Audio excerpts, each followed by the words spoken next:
Many major private corporations in China have gone bankrupt. Several companies like HNA, Tomorrow Group, and Fuxing have also collapsed.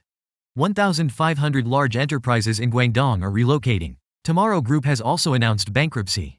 China's private sector, long considered a key driver of its economic miracle, is now facing a grim reality. Several of the nation's largest privately owned conglomerates have collapsed, sending shockwaves through the domestic market. The downfall of these firms has not only raised alarms about the country's economic future but also revealed deep structural flaws within China's hybrid state-private economic model. In recent years, the combination of government overreach, mounting debts, and a fierce internal political power struggle has pushed these companies to the brink of financial ruin. China's economic engine has relied heavily on these giant private corporations, which are often not as independent as they seem. Many of these firms, including those like Tomorrow Group, HNA, and Fuxing, have enjoyed tacit or overt support from powerful political elites.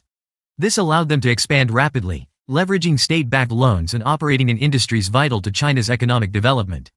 However, this cozy relationship between politics and business is also part of their downfall. When internal power shifts occur within the Communist Party, the once untouchable corporations can find themselves isolated and without political protection. Take Tomorrow Group, for example, which was long seen as one of China's most influential private enterprises. While on paper it was a privately held conglomerate, its founder, Xiao Jianhua, had strong political connections with high-ranking families within the party, including those of former leaders Jiang Zemin and Zheng Qinghong. This allowed Tomorrow Group to build an empire spanning finance, real estate, and insurance. However, the political winds shifted when Xi Jinping's anti-corruption campaign targeted many of these power brokers. Xiao Jianhua was ultimately detained in 2017, signaling the beginning of the end for Tomorrow Group. Without its political backers, the conglomerate soon unraveled, leading to its bankruptcy and liquidation. Similarly, HNA Group's rise and fall is a stark reminder of the perilous nature of over-leveraging and political reliance. Originally founded as an airline company, HNA rapidly expanded into real estate, tourism, and finance, accumulating massive debts along the way. At its peak, HNA was spending billions of dollars acquiring assets worldwide, including stakes in global companies. However, this aggressive expansion strategy, coupled with the mounting debt crisis and government scrutiny, led to its eventual demise. In 2021, HNA officially declared bankruptcy, leaving behind a staggering $187 billion in debt. The company's collapse not only caused ripples in the global market but also underscored the dangers of China's debt-fueled growth model. Fuxing, another major player, found itself facing a similar fate. While not as high-profile as HNA or Tomorrow Group, Fuxing was a significant force in China's industrial and real estate sectors. Like many other private conglomerates, it relied heavily on state loans and the backing of key political figures. However, when the internal power struggles within the party intensified, Fuxing's fortunes began to crumble.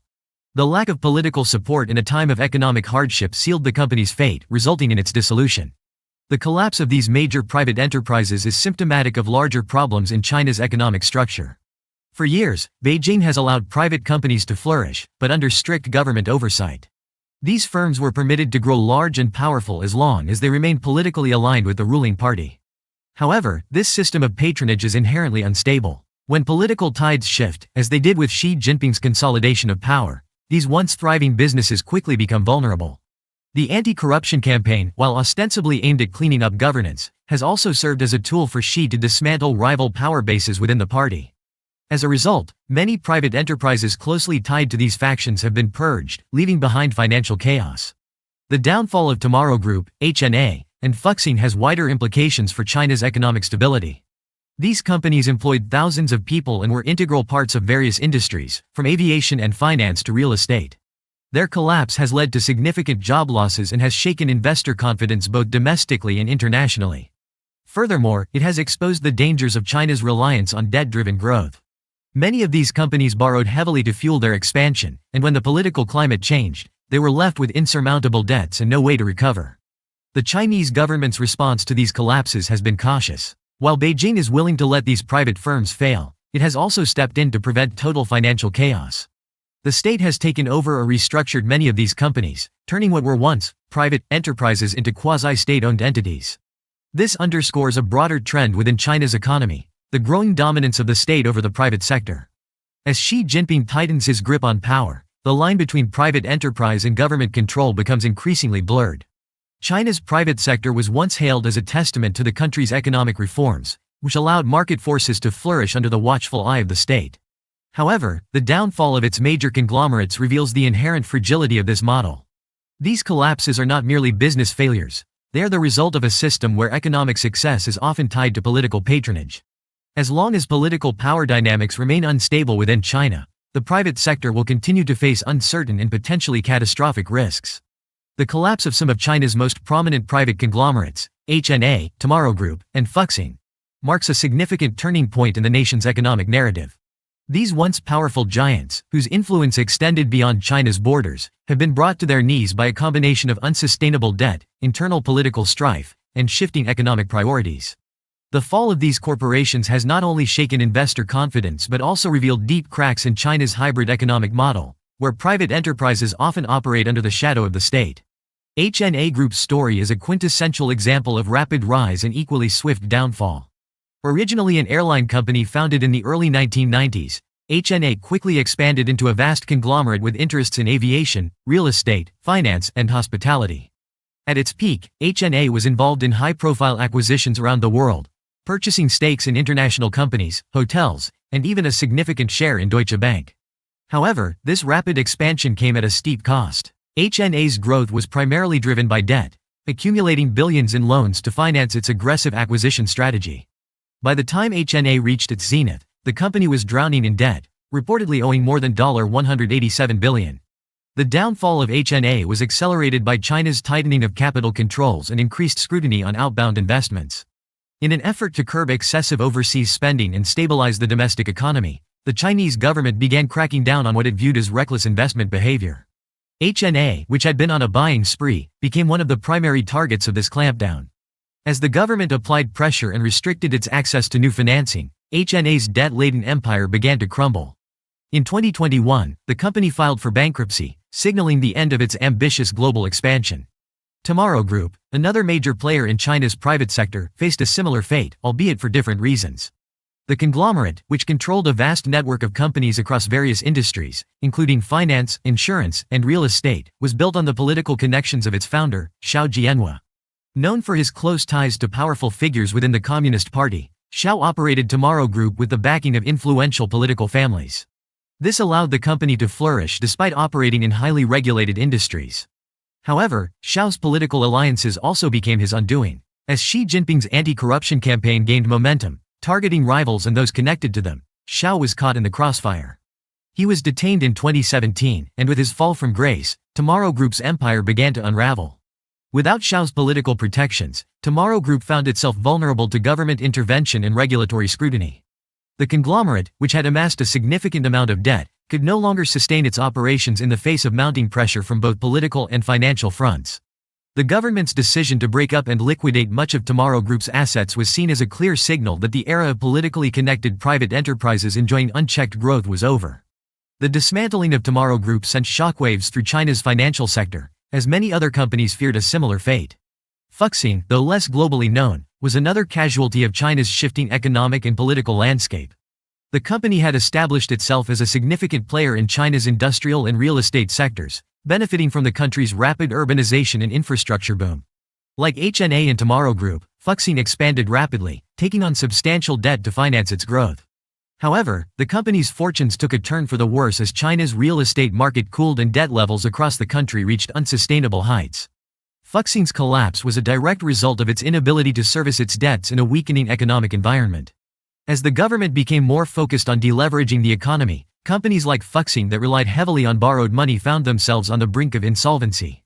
The collapse of HNA, Tomorrow Group, and Fuxing underscores a broader trend in China's economy. The end of an era where private conglomerates could rely on massive amounts of debt and political connections to fuel their growth. The Chinese government's focus has shifted from encouraging unfettered expansion to ensuring economic stability, even if that means allowing some of the country's largest private enterprises to fail. These failures have highlighted the dangers of China's debt-driven growth model, where companies expanded far beyond their means, often with little regard for the long-term sustainability of their business practices. Moreover, these collapses have exposed the vulnerability of China's private sector, particularly for companies that are heavily reliant on political backing. The fall of Xiao Jianhua and the dismantling of Tomorrow Group serve as a cautionary tale for other private enterprises in China. Political connections, once seen as an asset, can quickly become a liability in the volatile world of Chinese politics. The government's willingness to let these companies fail also signals a broader shift in its approach to economic management. Rather than propping up struggling companies indefinitely, Beijing appears more willing to let market forces take their course, even if that means allowing major companies to go under. The ripple effects of these collapses are still being felt across China's economy. The financial losses associated with the downfall of these conglomerates have been significant, not only for the companies themselves but also for their creditors, employees, and business partners. The bankruptcy of HNA alone left a trail of unpaid debts and unfinished projects, while the dismantling of Tomorrow Group has disrupted numerous sectors that were dependent on its vast network of subsidiaries. As China continues to grapple with the consequences of these high-profile failures, the question remains whether other private enterprises will be able to weather the storm or if more collapses are on the horizon. The recent relocation of 1,500 major corporations from Guangdong to Sichuan has added another layer of complexity to China's already precarious economic landscape. Guangdong, long regarded as China's industrial heartland and a key engine of growth, has been hit hard by a confluence of factors that have forced businesses to seek safer ground. Rising costs, geopolitical tensions, and Beijing's strategic shift toward internal consolidation have all played a role in this mass exodus. The relocation effort, which involves major companies like TCL, Lenovo, Xiaomi, Gree, Changhong, Haier, and Huawei, represents a dramatic shift in the country's industrial policy. For decades, Guangdong has stood as a symbol of China's meteoric rise to industrial dominance. As a manufacturing hub, the region attracted immense foreign and domestic investment, transforming cities like Shenzhen and Guangzhou into thriving economic powerhouses. However, the changing geopolitical environment, particularly China's intensifying rivalry with the West, has made these coastal regions vulnerable to external shocks. Western sanctions and tariffs on Chinese goods, particularly those linked to sensitive industries like telecommunications and technology, have placed Guangdong's businesses under immense pressure. In addition, rising operational costs in the coastal regions have diminished the profit margins that once made Guangdong so attractive to manufacturers. Labor costs have surged in recent years, and as the cost of doing business in coastal cities continues to climb, companies are increasingly seeking more affordable alternatives in the country's interior. Sichuan, with its lower labor and land costs, has emerged as a viable destination for relocation. The government has also offered significant incentives to encourage businesses to move inland, including tax breaks and infrastructure investments aimed at making the transition as smooth as possible. However, this relocation is not without its challenges. Moving such a large number of businesses comes with logistical complexities, and there are concerns about the long-term viability of shifting operations away from established coastal hubs. Many of the companies involved in the move, such as Huawei and Xiaomi, rely heavily on international supply chains and proximity to ports for exports. Relocating to the inland province of Sichuan could disrupt these supply chains, potentially increasing costs and delaying production. Additionally, while Sichuan may offer cheaper labor, it lacks the infrastructure and technological ecosystem that Guangdong has spent decades building. This could present further challenges for companies that depend on cutting-edge technology and rapid innovation. The decision to relocate these businesses also reflects a broader trend within China's economic policy, as Beijing seeks to reduce the country's reliance on foreign markets and become more self-sufficient. By encouraging companies to move inland, the government aims to bolster regional economies and create a more balanced distribution of wealth and resources across the country. This policy shift is in line with Xi Jinping's vision of dual circulation, which emphasizes strengthening domestic consumption while maintaining limited engagement with global markets. Relocating key industries to the interior is part of this strategy, as it reduces the exposure of China's most important industries to external threats, such as trade wars or sanctions. Despite the incentives offered by the government, many companies remain skeptical about the long-term benefits of relocating. The coastal cities of Guangdong are home to well-established industrial networks, research and development hubs, and a highly skilled workforce.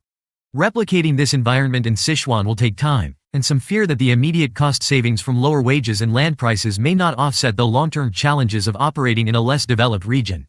Moreover, the ongoing U.S.-China trade tensions have added another layer of uncertainty, as companies worry about potential sanctions that could target not just coastal regions but also their operations in the interior. This mass relocation effort can also be seen as a reaction to China's evolving industrial strategy, which places increasing emphasis on high-tech sectors like artificial intelligence, semiconductors, and green technology. As part of its broader goal to become a global leader in these industries, China is encouraging companies in traditional manufacturing sectors to move inland, freeing up space in coastal cities for higher-value industries. This shift is intended to help China transition from being the world's factory to becoming a global innovation hub, but it remains to be seen whether this strategy will pay off in the long term. For the businesses involved, the decision to relocate is both a gamble and a necessity. While they stand to benefit from lower costs and government support, the risks associated with moving away from Guangdong's well-established industrial base are significant. For China, the success or failure of this relocation effort will have broader implications for the country's economic future. If these companies are able to thrive in Sichuan, it could pave the way for further inland development and help balance the country's economic growth. However, if the relocation results in decreased productivity or disrupted supply chains, it could exacerbate China's already considerable economic challenges. Tomorrow Group's official bankruptcy is one of the most significant markers of the unraveling of China's sprawling private sector, a collapse that has reverberated throughout the country's financial system. Once a powerful and shadowy conglomerate, Tomorrow Group's fate was sealed when its founder, Xiao Jianhua, was detained by Chinese authorities in 2017. Xiao, a businessman with deep ties to elite political families within the Chinese Communist Party, had built Tomorrow Group into a vast empire that spanned finance, insurance, and real estate. However, the group's close political connections, which once guaranteed its survival and success, ultimately became its Achilles heel during Xi Jinping's sweeping anti-corruption campaign. Tomorrow Group's rise had much to do with China's unique hybrid economic model, in which powerful political families backed private enterprises, allowing them to grow into multi-billion-dollar conglomerates. Xiao Jianhua, often described as a white glove for these families, operated in the shadows, facilitating deals and securing favorable financial arrangements for his backers. Tomorrow Group benefited from these connections by obtaining access to vast amounts of capital and favorable regulatory treatment. But as China's political climate changed under Xi Jinping, and the party sought to crack down on corruption and rein in the influence of rival factions, Tomorrow Group quickly found itself in the crosshairs. The detainment of Xiao Jianhua was a clear signal that Tomorrow Group's time was running out. Without his leadership and the political cover he provided, the conglomerate's vast network of companies and assets began to crumble. As government regulators moved in to seize control of the group's holdings, it became evident that Tomorrow Group had accumulated unsustainable levels of debt. The group's financial practices, which had relied heavily on opaque structures and complex webs of ownership, came under intense scrutiny. What emerged from these investigations was a picture of a company that had grown too large, too fast, and with too little oversight. Tomorrow Group's bankruptcy is not just a story of financial failure but also a reflection of China's shifting political landscape. Under Xi Jinping's leadership, China has sought to reduce the influence of politically connected business elites, particularly those tied to rival factions within the party. Xiao's connections to families such as those of former leaders Jiang Zemin and Zheng Qinghong made him a prime target in Xi's efforts to consolidate power. By dismantling Tomorrow Group, Xi sent a clear message that no private enterprise, no matter how well connected, was immune from the government's reach. The financial fallout from Tomorrow Group's collapse has been significant. With assets estimated to be in the tens of billions of dollars, the group's bankruptcy left a trail of unpaid debts and unfulfilled obligations. Banks, investors, and business partners were left scrambling to recoup their losses as the government moved to liquidate the group's assets. The complexity of Tomorrow Group's corporate structure has made the process of unwinding its business even more challenging, with numerous subsidiaries and shell companies involved. For China's financial system, already under strain from a slowing economy and rising levels of corporate debt, the collapse of Tomorrow Group has only added to the pressure. Moreover, the collapse has raised questions about the sustainability of China's broader economic model, in which private companies have often been used as vehicles for political and financial influence. Tomorrow Group's fall has exposed the dangers of this model, where companies that grow too dependent on political connections can find themselves vulnerable when those connections fade. The Chinese government's willingness to let Tomorrow Group fail is also indicative of a broader shift in policy. Under Xi, Beijing has become less tolerant of excessive risk-taking in the private sector and more focused on ensuring financial stability, even if it means allowing major companies to go under. For Xiao Jianhua, the downfall of Tomorrow Group marks the end of an era. Once one of China's most influential businessmen, Xiao's detainment and the subsequent collapse of his empire symbolized the tightening grip of the party on the country's private sector. As the government continues to crack down on politically connected enterprises, it remains to be seen how many other companies will follow in Tomorrow Group's footsteps. What is clear, however, is that the collapse of Tomorrow Group has sent shockwaves through the Chinese economy, serving as a stark reminder that in China, business success is never guaranteed, especially when it is so closely intertwined with politics. Tomorrow Group's bankruptcy also reflects a broader trend in China's approach to its economic future. Xi Jinping's administration has been vocal about its desire to reduce China's reliance on debt-fueled growth and risky financial practices. The collapse of Tomorrow Group, a conglomerate built on debt and political favoritism, aligns with this policy shift. By allowing the company to fail, the Chinese government is signaling that it is no longer willing to prop up firms that engage in reckless financial behavior, regardless of their political connections. However, the long-term consequences of Tomorrow Group's collapse are still unfolding. The liquidation of its assets has been a slow and complicated process, and it is unclear how much creditors will be able to recover. For the thousands of employees who worked for the group and its subsidiaries, the future remains uncertain. The collapse has also raised concerns about the stability of other large private enterprises in China, many of which share similar business models and political connections. As Beijing continues to tighten its control over the private sector, more companies may find themselves in the same precarious position as Tomorrow Group. In conclusion, Tomorrow Group's official bankruptcy is a watershed moment in China's economic history. It represents the end of a once powerful conglomerate and serves as a cautionary tale for other private enterprises in China. The collapse underscores the risks of relying too heavily on political connections in a system where power dynamics can change rapidly. As China moves toward a more regulated and state-controlled economic model, the fall of Tomorrow Group may be just the beginning of a broader reckoning for the country's private sector.